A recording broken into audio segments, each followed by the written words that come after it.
Okay, turning to the inmates, sociologist Irving Goffman characterized prisons as total institutions where all aspects of life are conducted in the same place and under the same single authority.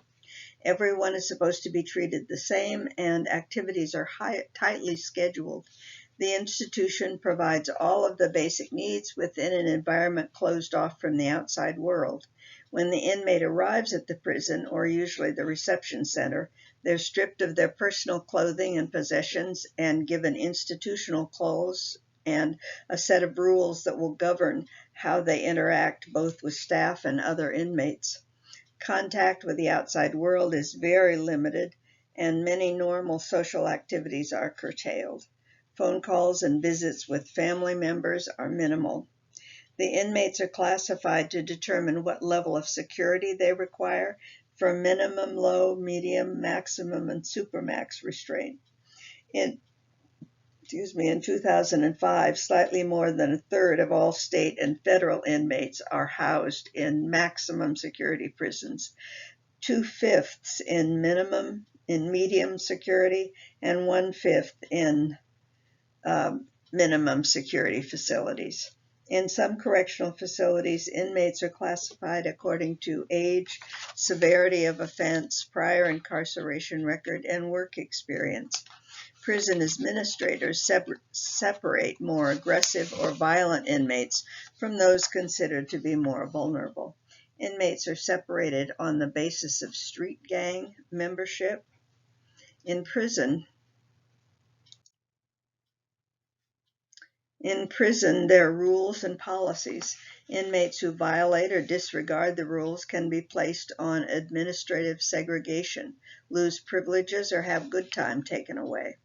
Administrative segregation, or ADSEG, is placing the inmate in a single-person cell in a high-security section, usually the SHU, for a specified period of time. Most states limit the amount of time an inmate can be held in segregation to a maximum of 20 days. Good time is time the inmate accrues for participating in programs, maintaining a record of good behavior. In some jurisdictions, for each good time day served, the inmate's sentence is reduced by 1 day. Other jurisdictions, it may take up to 7 good time days for each day to be reduced from his or her sentence. Inmates have an informal subculture that allows them to deal with boredom and the anonymity of prisons. There are 2 explanations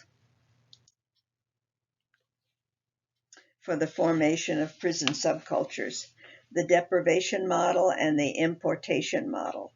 The deprivation model posits that inmate behavior is a matter of adaptation to the loss of amenities and freedoms, such as personal possessions, dignity, autonomy, security, and heterosexual relationships. Because all inmates share these deprivations or pains of imprisonment, they create bonds to help them cope. These bonds form a social system that permits the inmate to maintain self-esteem and a sense of dignity by rejecting the formal norms of the prison. Chuck Terry classifies inmates into 3 types: regulars, wannabes, and drifters. The regulars adapt well to prison conditions because they're familiar with the ways of the street and they see prison as a price of their profession. They generally grew up in a more disadvantaged neighborhoods. The wannabes are those inmates who grew up in disadvantaged neighborhoods but did not really associate with the criminal element on the outside. They're trying to become regulars, and after going in and out of prison a few times, they eventually do become tough regulars. The drifters are those inmates who did not grow up disadvantaged. They drift into crime and got caught. Usually drug abuse was the primary cause. These inmates just want to survive prison experience and get out and never return. Besides the deprivation model, there is the importation model. Proponents of this theory contend that inmates bring previously established values and patterns of behavior to prison.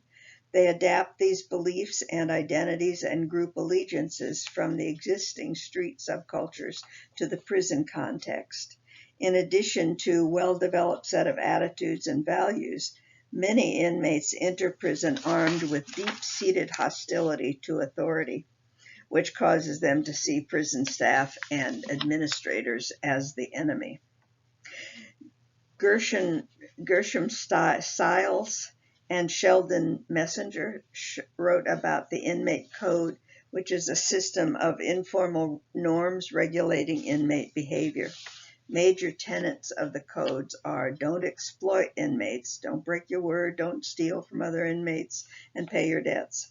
Number 2, don't lose your head, play it cool. 3, don't weaken. Inmates must be tough and never back down from a fight. Show courage, strength, and integrity when faced with deprivations or threats from other inmates or guards. Don't interfere with inmate interests. Mind your own business. Don't be a sucker. Always regard prison officials with suspicion and distrust. Most inmates violate the code to some degree, but those who strictly adhere to the code are considered to be right guys or regulars. Many criminologists believe that this traditional inmate code has lost much of its influence during the recent decades as a consequence of racial and ethnic prison gangs. Recent research suggests that many inmates still identify with the code, but defer to gang leaders. Also, they prefer racial segregation and continue to fight with correctional officers in order to keep the peace and continue illegal businesses in prison, such as black market goods and services. As inmates adjust to prison life, they become assimilated into prison culture. This is called prisonization. There are 2 theories about this. Donald Clemmer says that inmates take on characteristics of the subculture by little remaining cons until they're released. Whereas Charles Tittle argues that prison socialization follows a bell curve, with inmates being more pro-staff in the first and the last 6 months of their sentences, and more pro-prisoner in the middle of their time in prison. One of the main problems in prison is boredom. Inmates have a lot of time on their hands, and they can get quite creative. I think I will try to post a video of some of the weapons made by inmates. In 2007, 57 state prison inmates were victims of homicide, and another 214 inmates committed suicide. A particularly violent incident occurred in late January 2009 when 8 inmates were wounded during a fight at Coleman Federal Correctional Complex in Florida. 1 inmate was shot by a guard, while the other 7 inmates suffered stabbings. Less than 6 weeks later, 14 inmates from Coleman were flown to hospitals after being injured in a prison yard fight. Violence against prison staff, especially correctional officers, continues to be the greatest stressor for people working in prisons. Texas Prison reports that assaults have nearly doubled between 2002 and 2007. Sociologists believe that violence and prison riots occur as a result of the breakdown of traditional inmate subculture due to challenges in the racial, ethnic, and cultural composition of the prison population, and by attempts by prison administrators to try to establish formal control by strictly enforcing the rules. This shakes things up a bit, altering the informal structure. And that's it for lecture on corrections.